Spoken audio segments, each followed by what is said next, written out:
नमस्कार दोस्तों, आप सभी का अपने यूट्यूब चैनल कल्चर ऑफ पुलवाड़ एकेडमी में स्वागत है। तो हम इंडियन हिस्ट्री पढ़ रहे थे, जिसमें हमारा टॉपिक थर्ड चल रहा था, वैदिक सभ्यता। इसका पार्ट थर्ड रहेगा ये, जिसमें हमने अभी तक वैदिक सभ्यता का बेसिक परिचय एवं ऋग्वैदिक एवं उत्तर वैदिक काल की भौगोलिक स्थिति देख चुके थे। ठीक है दोस्तों, आज हम पढ़ेंगे ऋग्वैदिक कालीन राजनीतिक स्थिति किस प्रकार थी। ठीक है, जिसमें पहला ही पॉइंट हमें आता है कि आर्य घुमक्कड़ या यायावर या अस्थायी थे। ये पॉइंट हमें देखने को मिलता है। ठीक है दोस्तों,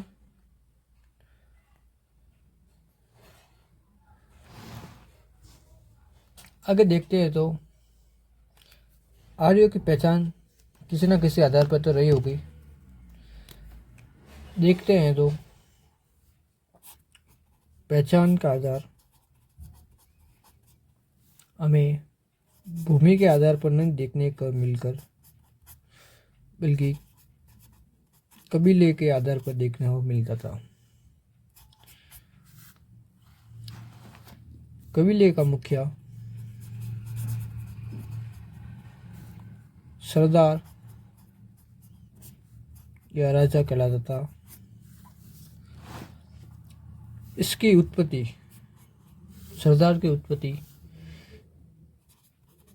देवीय मानी जाती थी, अर्थात आर्यों का मानना था या इनकी प्रजा का मानना था कि हमारे सरदार की उत्पत्ति देवताओं की द्वारा हुई है, तथा सरदार का पद वंशानुगत एवं निरंकुश तानाशाह नहीं था।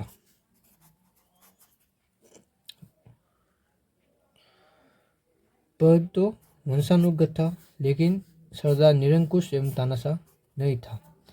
इसका कोई ना कोई तो कारण हो, क्यों निरंकुश या तानाशाह नहीं था? क्योंकि राजा भूमि का नहीं, बल्कि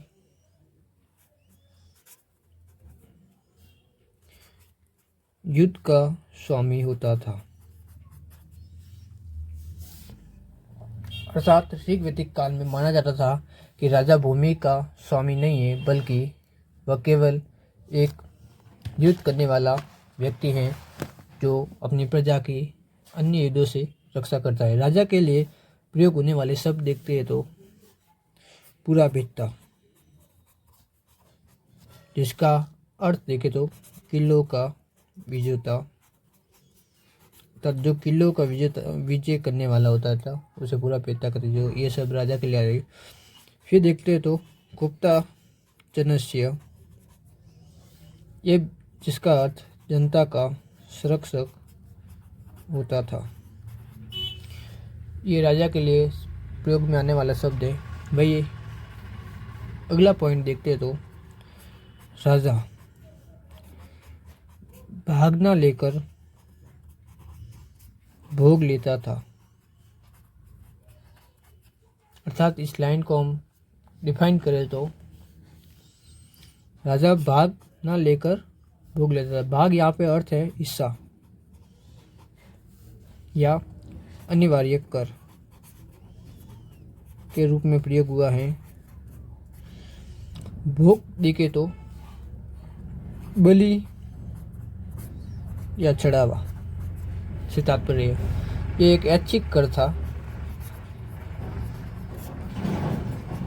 ठीक है, ये तो हुई बात हमारी।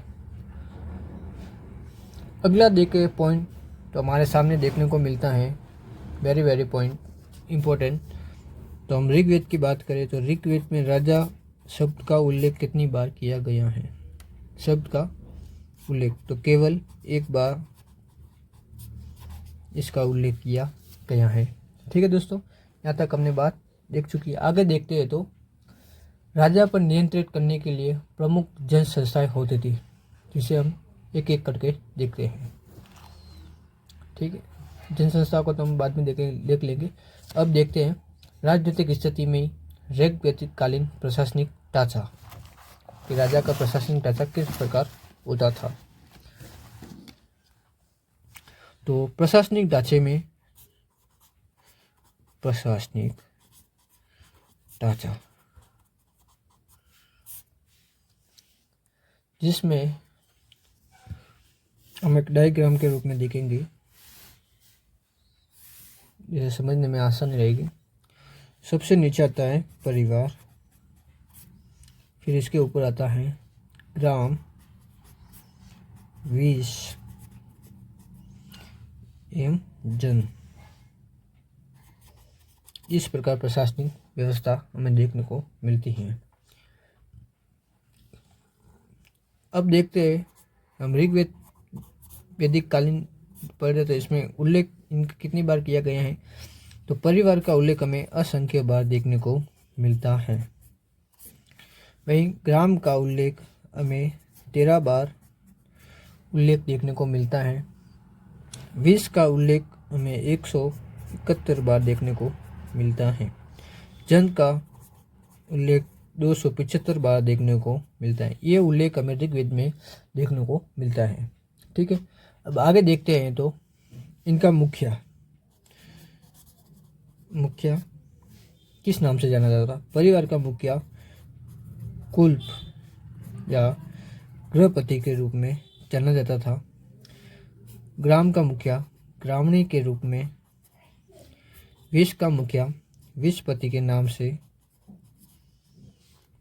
जन का मुखिया जनपति के नाम से जाना जाता था। जनपति अर्थात राजा होता था। ये तो हमारी बात हुई ऋग्वैदिक कालीन प्रशासनिक ढांचे की। आगे बात करते हैं तो ऋग्वैदिक कालीन जन संस्थाएं कौन कौन सी थी जो राजा पर नियंत्रित रखती थी। ठीक है दोस्तों, अब हम पढ़ते हैं जन संस्थाएं जो राजा पर नियंत्रित रखती थी, जिसमें हमारी पहली आती है सभा। पहले कौन आती है? सभा। इसमें शामिल लोग कौन थे? तो श्रेष्ठ एवं अभिजातीय लोग शामिल थे। शेष में देखे तो वृद्धि एवं सामंत वगैरह राजा के आते थे। इसका कार्य क्या था? तो राजा को परामर्श देना, इसका सभापति, इसका अध्यक्ष सभापति के नाम से जाना जाता था। अब उल्लेख देखते हैं ऋग्वेद में कितनी बार देखने को मिलता है। तो 8 बार उल्लेख देखने को मिलता है। इसमें महिलाएं शामिल थी,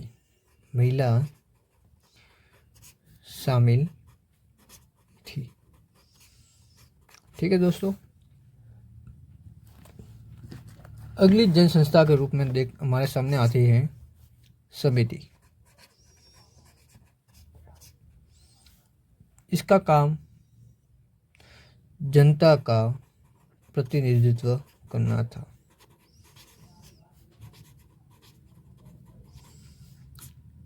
दूसरे शब्दों में कहें तो आर्यों की सबसे महत्वपूर्ण संस्था देखने को हमें मिलती है।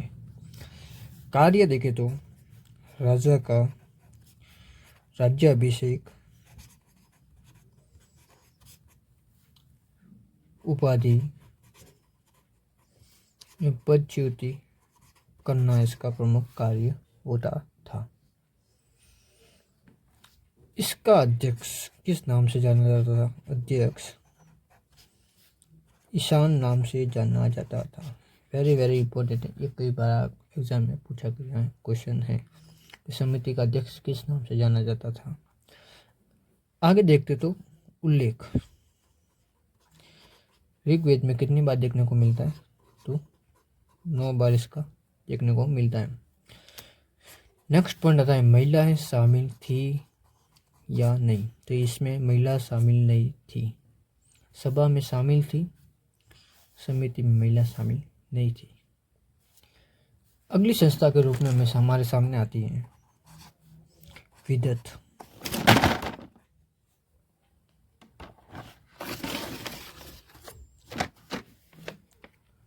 सॉरी दोस्तों, अगली संस्था के रूप में आती है विदत। ये आर्यों की सबसे प्राचीन संस्था मानी गई। कार्य देखें तो शामिल लोग कौन थे? तो संपूर्ण ग्राम सभा।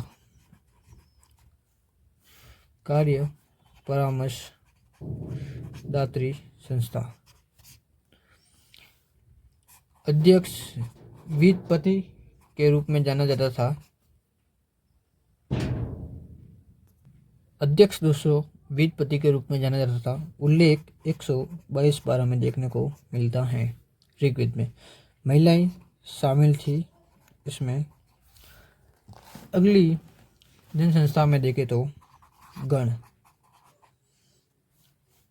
ठीक है दोस्तों, विशेष योग्यता प्राप्त लोग इसमें शामिल थे। सलाहकारी संस्था थी यह, सलाहकारी संस्था। अध्यक्ष गणपति के रूप में जाना जाता था। ऋग्वेद में उल्लेख 46 बार। शामिल महिलाएं नहीं थी। शामिल महिलाएं नहीं थी। ठीक है दोस्तों, आगे देखते हैं तो देखने को हमें मिलता है 10 राज्य युद्ध। 10 राज्य युद्ध देखने को मिलता है जो ऋग्वैदिक कालीन में घटित हुआ है। ये भारत का सबसे प्राचीन युद्ध माना जाता है। ठीक है दोस्तों, अब किन किन के बीच ये लड़ा गया? तो 10 राज्य या 10 राज्य युद्ध। कहाँ पे लड़ा गया? तो पुरुषनी नदी के किनारे, जिसे वर्तमान में रावी नदी के नाम से जाना जाता है। इसमें शामिल लोग कौन कौन से? तो भरतवंशी राजा सुदास। वही आगे दूसरी तरफ देखे तो 5 आर्य व 5 अनार्य कबीले शामिल थे। कबीलों का समूह शामिल था। ठीक है, राजा सुदास किस कबीले से थे? तो त्रिशु कबीले से शामिल थे। इनका लड़ने का कार्य सत्य हेतु संघर्ष था। इनके पुरोहित का नाम वशिष्ठ ऋषि थे। वहीं 5 आर्य कबीले, इनका नाम बहुत कोई नहीं पढ़ा था, लेकिन मेरे पास मैं आपको बता दूंगा। पहला आता है अनु, दूसरे आते हैं दो, तीसरे आते हैं पुरु, चौथे आते हैं तुर्वश, पांचवें आते हैं युद्ध। ये आर्य कबीले थे। वह अनार्य कबीले देखे तो शिव, पक्था, अलीना, भलना, विशाखनीण, ये 5 अनार्य कबीले थे। इनके पुरोहित का नाम विश्वामित्र ऋषि नाम था। ठीक है दोस्तों, इसी के साथ हमारा वैदिक सभ्यता का ये क्लास यहाँ पे समाप्त होती है, जिसका आज हमने पॉइंट पढ़ा है ऋग्वैदिक कालीन राजनीतिक स्थिति। आप सभी को हमारा ये वीडियो अच्छा लगा हो तो हमारे चैनल को सब्सक्राइब कीजिए, लाइक कीजिए, कमेंट कीजिए। मिलते हैं नेक्स्ट वीडियो में इसी टॉपिक के नेक्स्ट पार्ट के साथ। तब तक के लिए जय हिंद, जय भारत।